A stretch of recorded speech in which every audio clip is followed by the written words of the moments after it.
Om Shri Paramatma. In human life, there is an important thing for the seekers to understand. In human life, there is a conjunction of two opposite things. The decided situation, already decided situation according to destiny, and freedom for new action. These two opposite things exist in human life only, in no other life.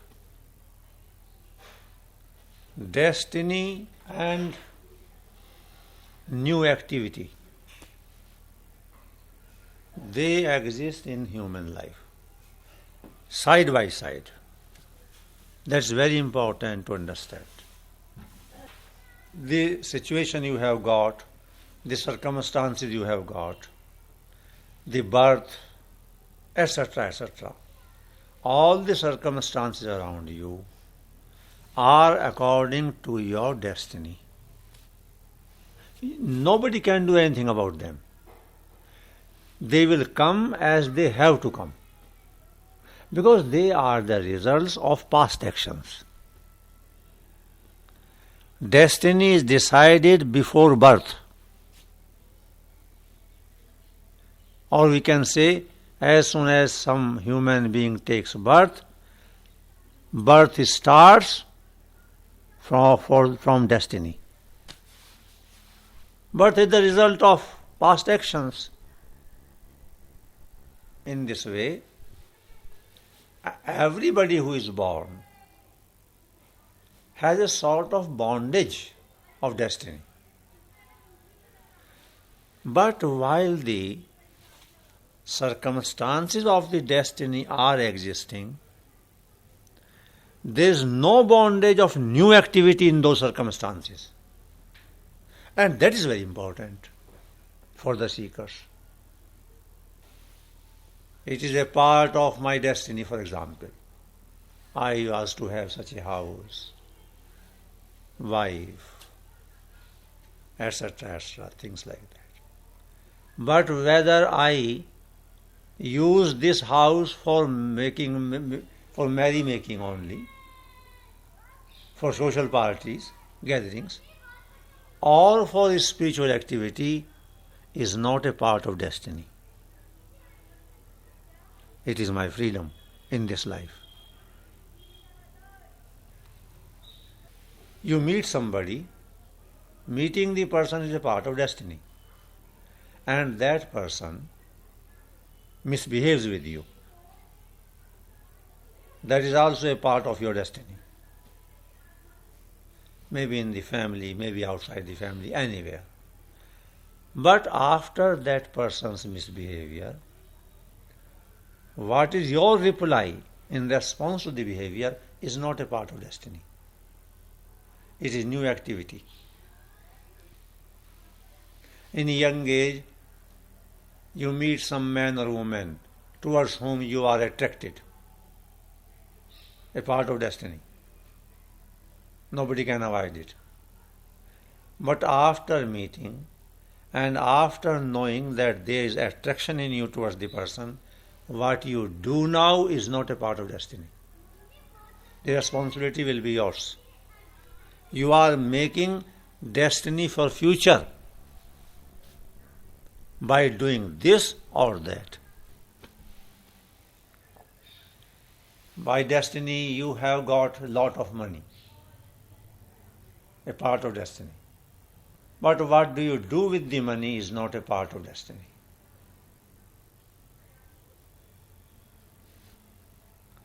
That is very important. The family, the relatives, your son, your son-in-law, your daughter-in-law, your mother, your father, part of destiny. But how do you behave with them is not a part of destiny. And when they pinpoint their arrows on you, towards you,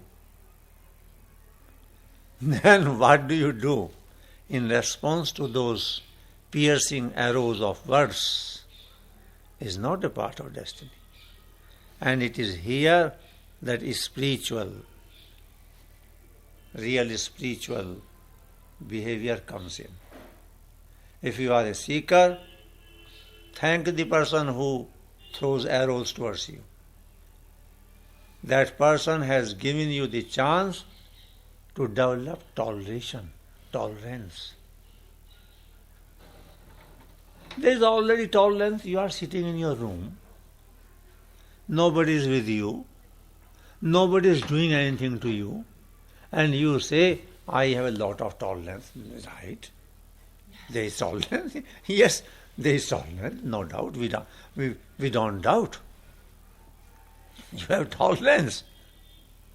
But when somebody all of a sudden meets you, and during conversation the person expresses the opinion, you are a foolish person. If you have tolerance at that time, that is the test. Therefore, thank the person who said you are a foolish person. And then see the inner turmoil, the agitation, the anger which arises. It is through the grace of that person.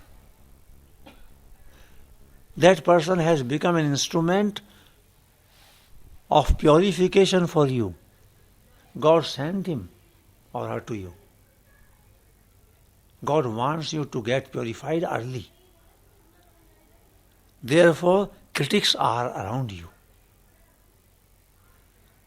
Those who see only your mistakes and point out and say you are a useless person, they are messengers of God for your purification, and so that you may realize in this very life, for self-realization. And dangerous are those who say you are one of the noblest person in Moscow. They are dangerous. Because then ego will develop. Thank them also if you are able to see the ego.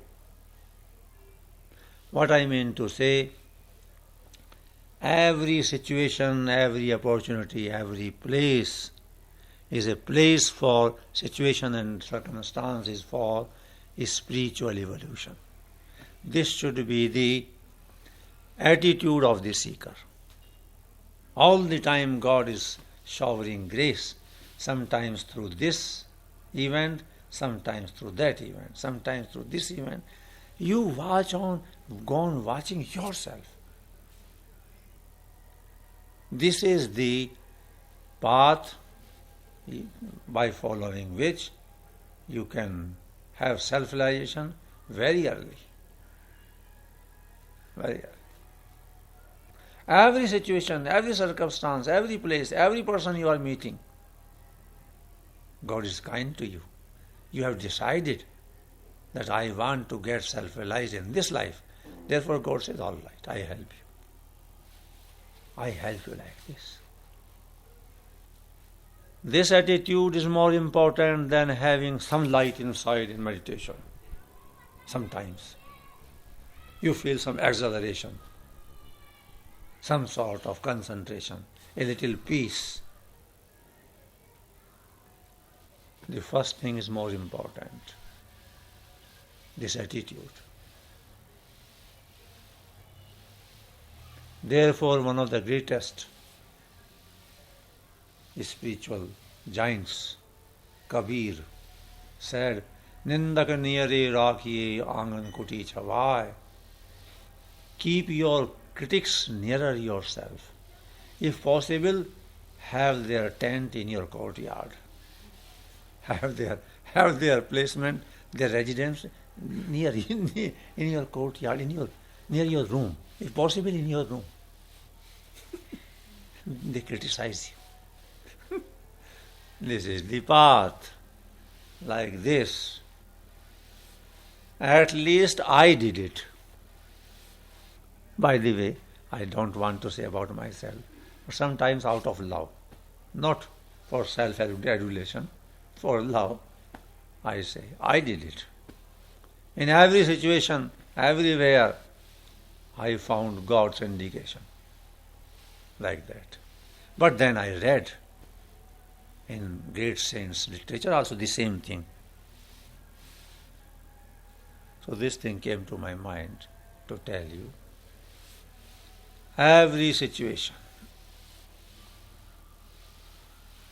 The question is of your angle.